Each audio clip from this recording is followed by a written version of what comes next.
짚어볼 텐데요. 신한금융투자 마포시점의 양선웅 부장 나오셨습니다. 안녕하세요. 안녕하세요. 네, 대외적인 변수들 짚어봐야 할 사항이 오늘은 좀 많은 것 같습니다. 먼저 첫 번째 키워드 화면으로 만나보시겠습니다. 첫 번째는 역시 경제 지표를 꼽으셨습니다. 미국도 그렇고요. 유럽도 지금 경제 지표 발표가 상당히 부진했는데요. 먼저 어떻게 나왔습니까? 어제 이제 발표된 미국 필라델피아 연준 지수가 있습니다. 근데 예상을 하회하는 위축세를 보였는데요. 11월 필라델피아 연준 지수가 마이너스 10.7을 기록하면서 지난달 5.7하고 시장 예상치 2를 모두 크게 하회했습니다. 앞서 발표된 뉴욕 제조업 지수도 4개월 연속 위축세를 이어갔는데요. 미국 뉴욕 연방준비은행에 따르면 12월 엠파이어 스테이트 제조업 지수는 마이너스 5.1을 기록했습니다. 시장 전망치하고 이제 이전치보다는 개선됐습니다만은 역시 경기 확장과 위축을 구분하는 제로는 상회하지 못했는데요.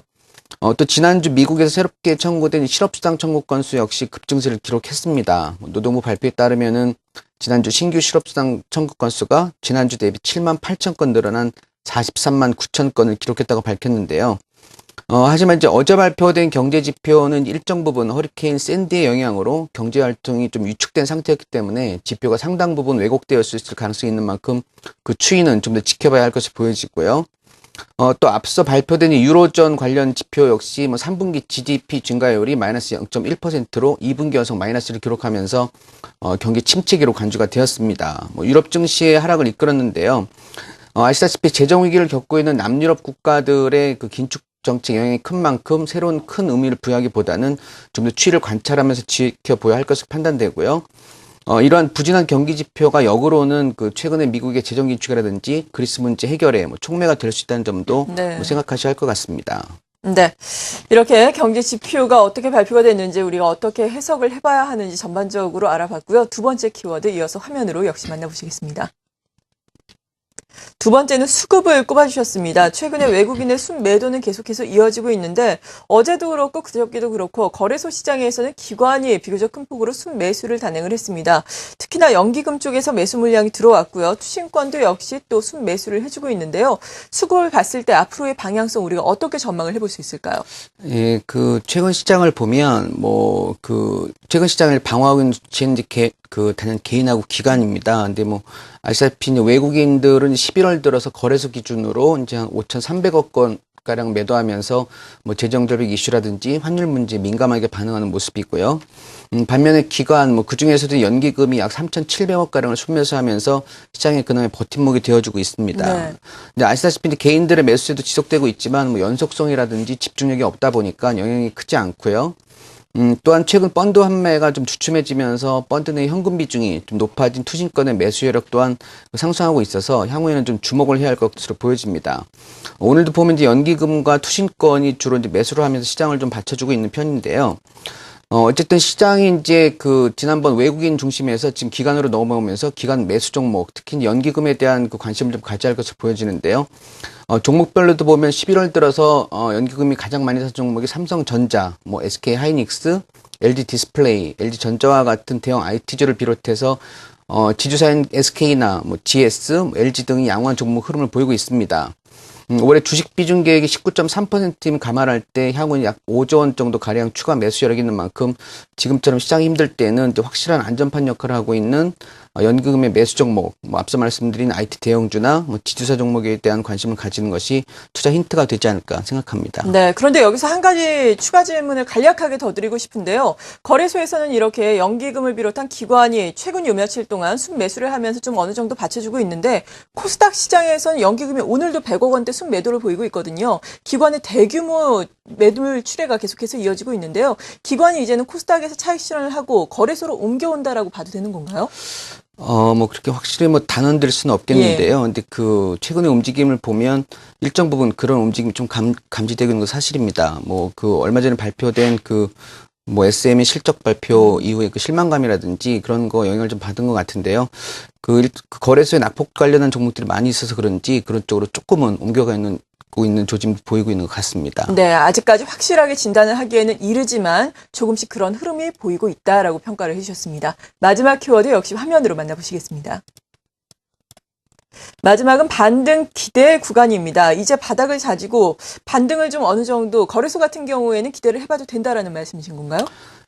예, 뭐, 개인적인 생각입니다. 네. 뭐 최근 시장 힘든 거 누구나 다 알고 있습니다. 뭐, 아시다시피 이제는 뭐 벌써 좀 지겨운 뭐 미국 재정 절벽 문제, 뭐 그리스 구제 금융 문제, 뭐 어제는 이제 중국의 정권 교체 관련해서 뭐 최근에 중국의 경제 지표가 잘 나오다 보니까 뭐 향후 이제 부양책보다는 좀 안정이라든지 그런 쪽으로 좀 될지도 모른다는 점. 그다음에 마지막으로는 이제 최근에 위축된 경제 침률로 인해서 4분기 기업 실적이 더 하향되는 게 아니냐, 그런 네 가지 정도 요약할 수 있겠는데요.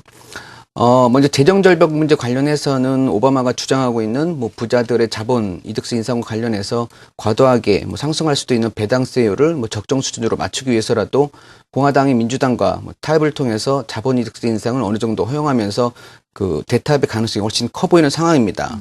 두 번째, 그리스 관련해서 또 지난번에 앵커님께서 말씀하셨던 찬물을 네. 자주 끼얹었던 이제 독일 재무장관이 어제는 오는 20일에는 그리스 지원과 관련해서 뭐 합의가 이루어질 것이다라고 전망을 했는데요. 앞서 말씀드린 유로존 전체 경기 침체 분위기를 이제 독일도 이제는 좀 방관만 하고 있지는 못할 것 같은 분위기인데요. 아무튼 그리스 문제 또 다음 주 20일이면은 어쨌든 뭐 해결을 가닥을 잡을 전망이고요.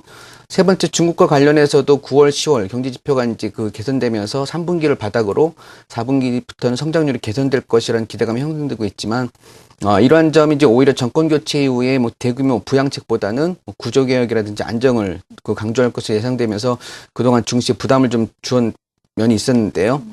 향후 이제 IT와 같은 고부가 가치 산업 육성이라든지 내수시장 활성화 정책 등을 통해서 국내 기업에게도 뭐 세계 최대 시장이 바로 옆에 붙어 있을 수도 있다는 측면에서 본다면 또 다른 기회가 될 수도 있어 보입니다. 또 마지막으로 이제 위축된 소비 심리 관련해서도 아시다시피 다음 주 11월 23일부터 시작되는 미국 블랙 프라이데이를 일주일 앞두고 있어서 연말 쇼핑 시즌에 대한 기대감이 형성될 수 있는 시기고요. 뭐 최근에 유가 하락이라든지 뭐 주택 가격 상승 등으로 최근 5년 내 최고치를 기록하고 있는 미국 소비자들의 소비 심리로 인해서 생각보다 더 좋은 매출이 나올 가능성도 있어 보입니다. 이렇게 된다면 당연히 기업들의 4분기 실적도 걱정만큼 나빠지지 않을 수 있겠고요.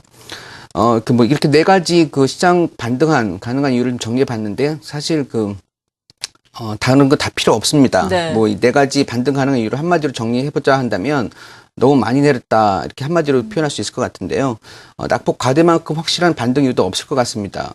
일부 종목의 경우를 보시면 뭐 아시다시피 2008년 서프라임 정도 수준까지 급락한 종목도 많이 있는데요. 지금의 경기 상황이 뭐 그 당시 서프라임 위기 수준 정도까지는 아니다라고 생각하신다면 뭐 지금 당장의 흐름에는 맞지 않는다고 볼 수도 있겠지만, 중기적 관점에서 낙폭과대한 대형주의 매수 전략은 유효하다고 볼 수 있겠습니다. 네, 낙폭과대 대형주에 관심을 가져보자라고 말씀해 주셨는데, 그 관심 대상이 될 만한 종목들 어떤 것들이 있는지 계속해서 또 다른 전문가와 함께 짚어보겠습니다. 지금까지 신한금융투자 마포지점의 양선웅 부장이었습니다. 고맙습니다.